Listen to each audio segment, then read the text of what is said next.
好多香港人認為住公屋一定要好擠迫，我唔贊同。其實只要識得偷空間，就算係長型公屋，一樣可以住得舒服唔擠迫。全屋家私先用咗7萬蚊，睇下值唔值。入門處利用玄關櫃做分隔，間出平行錯層上下床。點解要錯層？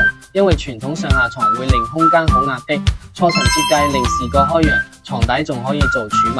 上床嘅床下空間係用餐嘅地方，利用餐邊櫃 match 伸縮餐台，空間靈活變化，超慳位。後面係廚房位置，櫥櫃上下分層，動線流暢，變身洗切炒黃金操作區。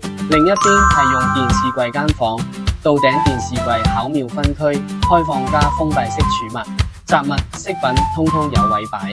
後面多級地台床搭配圓弧電腦台，趟門開關完全唔阻地。